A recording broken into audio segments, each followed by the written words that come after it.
Stephen A. Smith, Pat McAfee. Wow, how about two big media stars getting into a fight on the same network too? Talk about wild beef going on behind the scenes at ESPN. This is Sports Guy Talking that you guys are watching and listening to. I am Dustin Tran, your host, as I am here today to talk about Stephen A. Smith and Pat McAfee getting into a massive fight at ESPN behind the scenes. Apparently, those two media personalities have been going at it for a while now at ESPN, despite showing themselves to be buddies when they are on screen together. However, this should surprise no sports media viewer whatsoever, as Pat McAfee is currently one of the highest paid sports talkers at ESPN. Before I say anything else though, I want to present you guys with the topic question. So here it is. Which side are you on? Stephen A. Smith or Pat McAfee? And I know that a lot of viewers have very strong opinions about those two guys. Very rarely will you meet somebody that says, I'm a fan of Stephen A. Smith and Pat McAfee. Or I would rather say, I like Stephen A. Smith and Pat McAfee. My point is usually like one or the other. You don't usually like both. And if you have the same opinion about those two guys, well, you value both of those guys pretty lowly. Stephen A. Smith and Pat McAfee are divisive TV personalities where a lot of people have strong opinions about those guys, but ultimately I'm going to take Pat McAfee's side on this beef between him and Stephen A. Smith, even though I don't think Pat McAfee is completely innocent or the fact that Stephen A. Smith was completely wrong. I thought Stephen A. Smith did bring up a solid point about Pat McAfee in terms of their beef, but I also understand why people don't agree with Stephen A. Smith as well, and that his ego needs to be in check. I think Stephen A. Smith's ego is out of control at ESPN. Obviously, I've long speculated that Stephen A. Smith is going to ask for $20+ million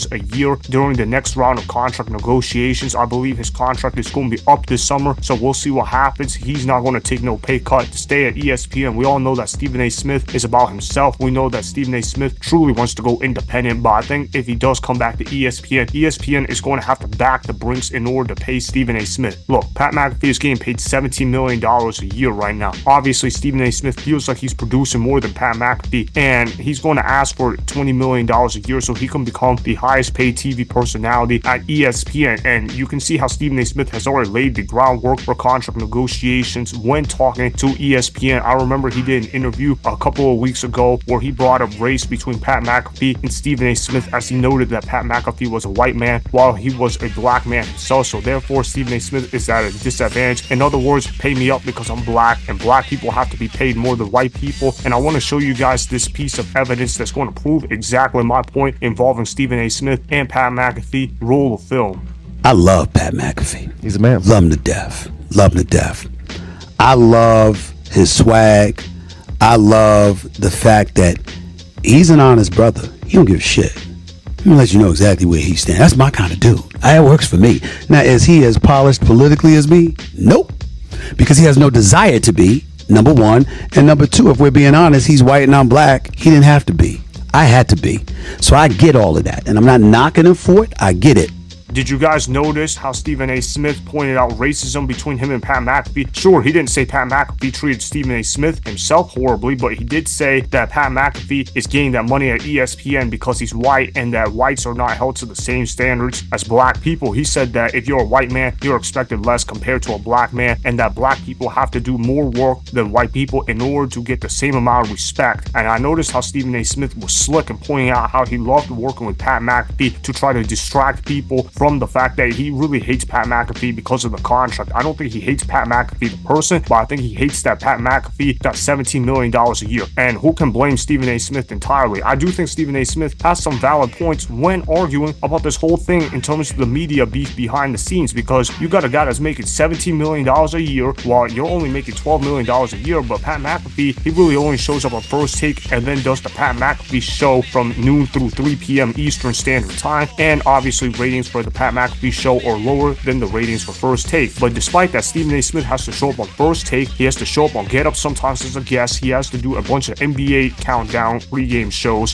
then he's also traveling all the time as well, and ESPN has him in that utility role, and obviously Stephen A. Smith is getting compensated less than Pat McAfee. I think if you're Stephen A. Smith, you do have a right to be frustrated, because I'm like, man, I'm producing higher results compared to Pat McAfee, my ratings are better, and also I work more hours than Pat McAfee, but it's like, man, why am I getting paid less than him. And it's not even just Pat McAfee either, right? He's looking at the list of ESPN employees that are getting paid a lot of big money. And what do all of those guys have in common, at least in the head of Stephen A. Smith? They're all white men, right? You think about Troy Aikman, white guy. Joe Buck, white guy. Pat McAfee, white guy. Kirk Herbstreit, white guy. And Stephen A. Smith's looking around himself and saying, man, what's it going to take for me in order to be the top dog at ESPN? Because we all know that Stephen A. Smith is willing to do whatever it takes to get the money, even if it makes him look like a pathological liar. Remember the Stephen A. Smith book called Straight Shooter, where he claimed he made 17 straight threes in a game? Yeah, get the fuck out of here, Stephen A. Smith. How did you hit 17 straight threes and not even get a Division I scholarship? You know, I'm going to Winston-Salem State. Man, if you could hit 17 straight threes in a scrimmage in front of those scouts, every single Division I school will have been calling him up, particularly in the 1980s, which is when Stephen A. Smith went to high school. But obviously that story never happened. But that's just an example of how Stephen A. Smith is a pathological liar. And obviously we all know that Stephen A. Smith is desperate to let the dollar sign define his value. I'm not going to completely bash Stephen A. Smith for chasing that money at ESPN, because I am a pro-capitalist. I believe that you should be paid what the market is worth. I believe that you should try to get as much money as you can get. I would just wish that Stephen A. Smith would stop playing the race card, because obviously it's just not accurate whatsoever. Pat McAfee started his own YouTube show, and obviously he had a lot of success with it, and that's how he was able to build up his platform and was able to build up his brand. Obviously that's why ESPN recruited him to come in the first place. And I also think that Pat McAfee was recruited by ESPN because of the fact that they had already done a horrible job marketing themselves towards white people. Why? Because ESPN was racist to white people for the past 3 years, and that's what happens when you promote Black Lives Matter or you bring up racism. So obviously they had to go get a guy like Pat McAfee in order to get white viewers back onto the screen, because obviously a lot of white guys, they can relate to Pat McAfee. Now, I'm not going to sit up here and tell you guys that I'm a huge Pat McAfee fan. I would be lying to y'all if I said that I was a huge follower of Pat McAfee, but I do like Pat McAfee to an extent. I like what he stands for more often than not. I just wish Pat McAfee wouldn't have sold out to ESPN. I liked him better when he was a full-time independent talker on YouTube, because of the fact that Pat McAfee was more authentic. Ever since Pat McAfee's been to ESPN, it just seems like there's been a lot of problems, and I understand why he took the deal to go to ESPN. When you get paid $17 million a year to go join a major network, you're probably going to take that deal 10 times out of 10. And obviously $17 million a year for what Pat McAfee is producing is a lot of money. I personally think Pat McAfee is overpaid myself, but just because Pat McAfee is overpaid, now everybody expects to get overpaid themselves. Look at Ryan Clark for an example. The dude doesn't even have his own show, and he provides no good analysis. And what happens? He's getting paid $2 million a year. Are you kidding me? I can't believe ESPN was willing to shell out that kind of money for Ryan Clark out of all people. But why should I be surprised? When you're a black man at ESPN, they don't expect as much out of the black man compared to the white man. So obviously they're going to put Ryan Clark in a pedestal where he can earn his money, even though he doesn't really do any work whatsoever. But a guy like Pat McAfee had to build up his own platform. He had to build up his own show, get his own audience. He had to start from scratch. And what happened? He was able to cultivate an audience where a lot of people would be following him. That's why guys like Aaron Rodgers gravitate to Pat McAfee. And who can blame Aaron Rodgers for that, right? Because Aaron Rodgers knows that a lot of people lie in the mainstream media, and Pat McAfee is actually one of the good guys when it comes to honest truth in the mainstream media. Now, am I saying Pat McAfee is perfect? Absolutely not. But what I am saying is that Pat McAfee is better than most of these mainstream TV personalities, because he at least has some truth as to what he is promoting and saying, unlike guys like Stephen A. Smith, unlike guys that are on ESPN in general where there's race bait all day. Pat McAfee actually knows what the heck he is talking about. And that's for the other part that Stephen A. Smith brought up in the Pat McAfee conversation. They also said that Pat McAfee isn't as politically correct compared to Stephen A. Smith, and that he has no desire to be. Well, duh, of course Pat McAfee doesn't care about politics the way Stephen A. Smith does, because he works on a sports show. He shouldn't have to care about politics and lecture people what to say. But of course Stephen A. Smith is going to twist the conversation to politics, because that's the kind of guy he is. This is the same guy that always brings race into every conversation. That's why a lot of people don't like Stephen A. Smith. Now, do I respect Stephen A. Smith for the success he has been able to build at ESPN? Absolutely. But as far as whether I agree with Stephen A. Smith's opinions a lot, not really. I think Stephen A. Smith is a sellout. I think Stephen A. Smith does whatever it takes to take the money, regardless of whether he actually believes in those takes or not. I don't think Stephen A. Smith is actually woke, but I think he acts woke in order to get the money at ESPN, and that's my issue with Stephen A. Smith, because of the fact that he is a sellout in general, and I'm glad people are calling him out for it. Obviously, you look at how Pat McAfee, he hasn't had a great show at ESPN, so he needs to get that going, because obviously ratings for his show are just not good enough compared to First Take. Let me give you the most recent TV ratings comparison. You look at how First Take on March 4th, 2024, they were able to generate 508,000 viewers, and then you compare that to the Pat McAfee Show, which airs right after First Take. That show only got 245,000 165,000 viewers. So in other words, there were 263,000 viewers that left ESPN as soon as they saw the Pat McAfee Show, which airs right after First Take. That's a problem in and of itself, because you look at how Pat McAfee is getting paid $17 million a year, while Stephen A. Smith is only getting paid $12 million a year. And obviously, you look at the ratings department, Pat McAfee is not doing well compared to Stephen A. Smith, and that was not just a one-time thing. It's been like that all year long. Ever since Pat McAfee joined ESPN, he has been getting dominated in the ratings by First Take. First Take has done a lot better than the Pat McAfee Show, but who knows? Maybe the Pat McAfee Show is a startup show. Maybe they gain viewers in the future, but at this point, I don't know how ESPN is going to be able to continue the Pat McAfee Show. The way that Pat McAfee has been beefing with executives at ESPN, it's pretty clear that Pat McAfee is not getting along with those people over there. I can't blame him, because I probably wouldn't get along with those people over there as well. And we all know that Pat McAfee joined ESPN in order to take the money. He doesn't actually enjoy working for ESPN, which I can't blame him. I think Pat McAfee should have stayed independent if he wanted to truly enjoy his product, because I can tell that Pat McAfee looks miserable most of the time when he is on ESPN. That's because of the fact that he sold out for the money. But as far as the massive fight that happened at ESPN behind the scenes, I'm going to take Pat McAfee's side on this, because of the fact that Stephen A. Smith is a race baiter that gets jealous of the white man whenever he has a little bit of success. We all know that Stephen A. Smith is very pro-black, and that at the end of the day, Stephen A. Smith wants to have all the power on his own network. He wants to be the lead dog, and he is jealous of Pat McAfee. So that is why I am on Pat McAfee's side with this fight, even though I totally understand Stephen A. Smith's reasons for why he is feeling angered at Pat McAfee. Remember, go ahead and subscribe to Sports Guy Talking,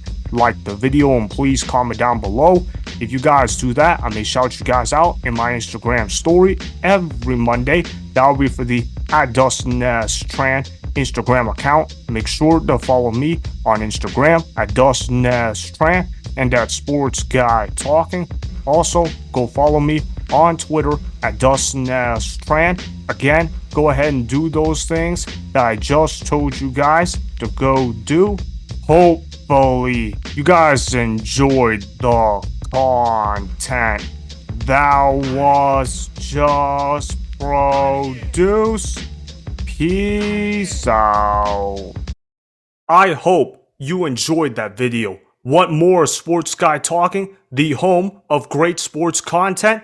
Make sure you click that subscribe button to get the latest from Sports Guy Talking. Go ahead and like the video. Comment down below. Check the description box on the video in order to follow my Instagram and Twitter. Also, be sure to check out more of the best clips from the YouTube channel Sports Guy Talking.